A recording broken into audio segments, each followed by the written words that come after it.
So it's been pretty active in the Mortal Kombat 1 leak and datamine space lately. We've had some of these that have come out that have, for the most part, given us some good information. It's been stuff that we can kind of believe, could be probable, kind of give us a good idea of what we would like to see happen in Mortal Kombat 1. Well, with this latest leak that's come out from, again, our lovely Anonymous, we get kind of bits and pieces of that, but it goes quickly south. It's a rather large leak, so let's go ahead and get to it. But as you'll see, some of the characters that are listed, some of the skin packs that are listed, some of the content that they think is going to happen, yeah, it can get kind of weird. So let's just go ahead and get to it. So again, this comes from our lovely Anonymous, and it is titled Kombat Pack 2 Story Expansion and Skin Packs. So to start off, this talks about Takeda's gameplay trailer will drop in July at or around EVO, then will drop shortly after that. Kombat Pack 2 will drop before the story expansion and will most likely be revealed around August, October.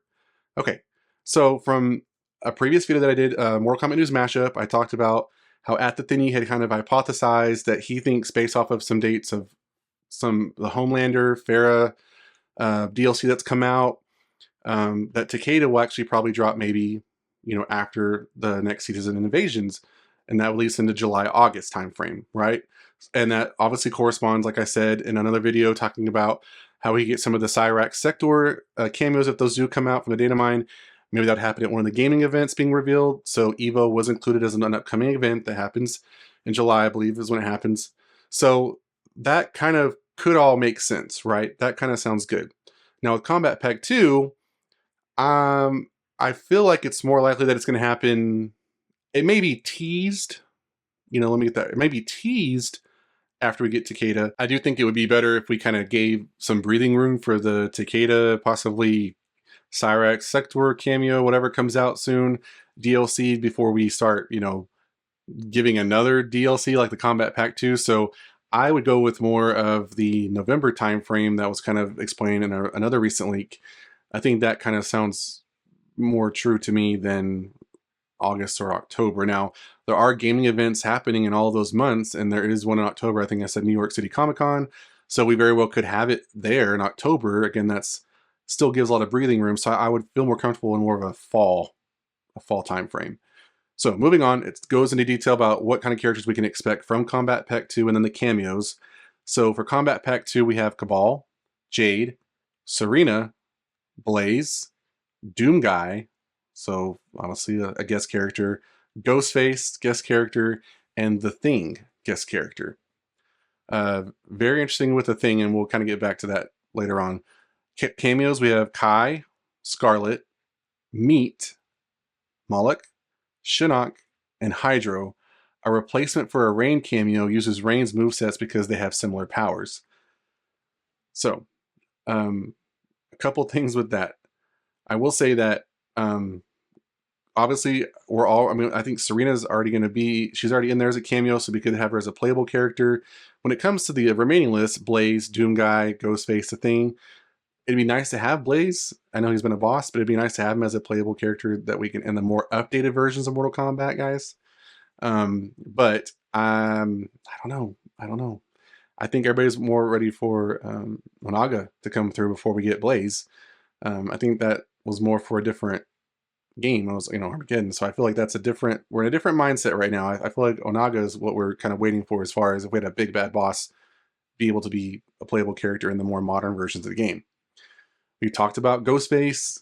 There's confirmation that he probably is coming. Again, everything's taken with a grain of salt, guys, but it's looking more likely that he could be in the game. As far as Doom Guy goes, he has been brought up multiple times in past leaks that we've covered on this channel. I just don't know what he would actually bring to the game. It's possible he could come, but I wouldn't put him in the game.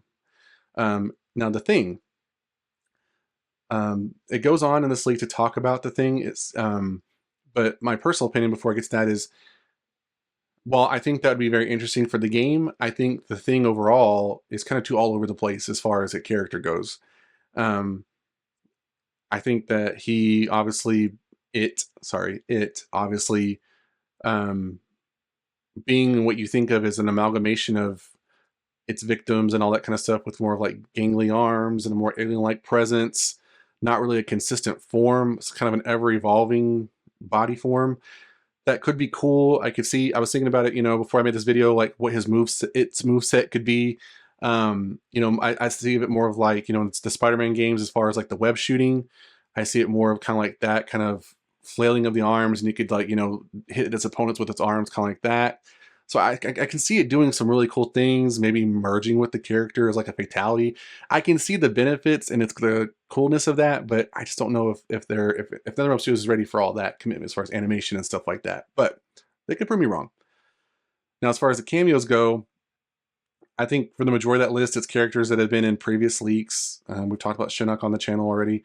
Hydro has come up more than once in past leaks. I think at this point, I don't know if it would be really worth bringing him, because again, he's just like Rain.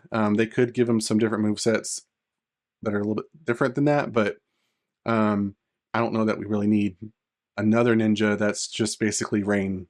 You know, we'll have to wait and see, but I don't think that's going to happen. Now, continuing on to the references for Ghostface, Thing, and Doom Guy, it says the pack will have a theme of horror characters like Ghostface and the Thing, and horror-like characters like Doom Guy.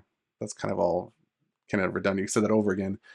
Then it continues to say, the Thing would be a transforming character with different stances that are based off the different forms in the movie, but in his base form would be a more humanoid form that's falling apart. I kind of take that more of, I guess, like one of the Resident Evil characters, you could say. I mean, again, that could work. I think it would be cool. I just don't know if NetherRealm Studios is actually going to do that, if Ed Boon and Camp is going to do that. It says Combat Pack 2 will also return to the trend of dropping skin packs like the previous packs. 6 skin packs will drop with each fighter, 1 per fighter, but instead it will be Injustice-style character skins. I don't know that we're going to get a lot of DC stuff in this game. I just don't see that being a thing. I know we got the Joker in Mortal Kombat 11. I think, given that this is more of a reboot, I think there's other things we can focus on aside from bringing DC in.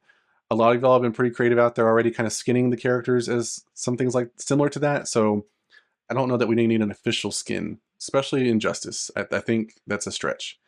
Instead, and the current plans are, Skin Pack 1 will be mocap for Johnny Cage. Suhao will be Kano cameo. Skin Pack 2 will be Cyber Sub-Zero for the main roster Sub-Zero. Cyber Smoke for Smoke. Skin Pack 3 will be Old OG, that's the same thing, Raiden for Raiden. And Kira will be the Skin Pack for Sonya cameo. Skin Pack 4 will be Zombie Liu Kang for Liu Kang and Jarek for Kano cameo. I don't know what the purpose would be to have characters come into the game as skin packs just to skin other characters. I think players do that on their own. As is, I don't know why we need an official one for that to happen. Why not just give us that character? Especially like Suhao, I don't know why we would do that when we have Havoc. Why do that? Mocap I can maybe kind of see, you know, because a mocap skin could apply to any character, given the purpose of that function. But I don't know why we need to skin another existing character. Just give us that character as a cameo or as a playable character.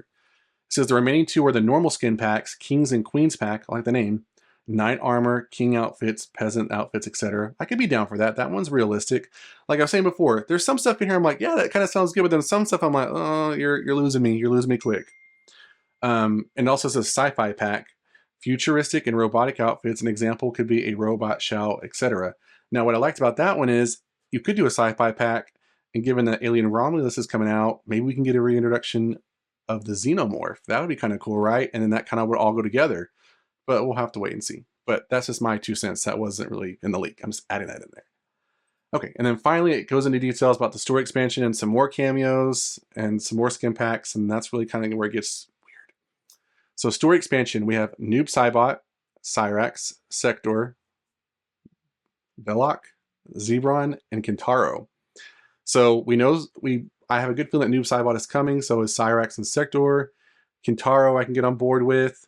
The other 2, not so much. We've seen those names come up multiple times throughout the years, and especially with Zebron, I don't think that's going to happen. Although, on my thumbnail, this image that someone came up with was really cool, and I really could see that being a playable character, but I don't think those are going to happen. Cameos, we have Taven, Dark Raiden instead of a classic Raiden cameo, and Shiva. I don't know that we need Taven. I would be down for Dark Raiden. That'd be kind of cool. Or at least a skin pack, or at least, you know, skin of that. And then Shiva, I'd be down for that. Why not have that? I feel like she should be a regular played character. It goes on to say, along with 4 others returning, 2 cut scrapped Mortal Kombat characters, Zebron from MK Deadly Alliance and Belloc from MK Gold, make their debut in Mortal Kombat 1. Again, I don't know if we're going to see those characters. I've always said if you're going to bring a character into the game, it needs to have a story. If it's not a cameo, maybe a cameo, that's fine. But if it's going to be a main character in the story, I think we need to make sure and do that. It finishes off by saying the 3 skin packs will drop as well. Titan Havoc for Havoc, that one makes sense. Dagon for the Taven cameo, I don't think we need that at all. And this is the part that kind of thought to me was weird, is Goro for Kintaro and Kintaro for Goro. Why? Why would we need the skins for each other to reskin them to be each other? That sounds weird. And then it says superhero skin pack, self-explanatory, characters dressed up as superheroes or villains based off of them. So yeah, there you have it. That is the most recent leak for Mortal Kombat 1 from our lovely Anonymous, giving us all chunks of information. Let me know in the comments down below what you think about what was covered. What parts do you, again, always say with a grain of salt, but what parts of the leak do you feel like you can get on board with? You can actually see what characters listed do you want to see in the game? What cameos of the skin packs do them pop out and interest you? And do you think some parts are, yeah, kind of out there and kind of weird? And that's it for this video, guys. If you enjoyed that like button, put more with us, subscribe to the channel, and I'll see you guys next time on the Mashup.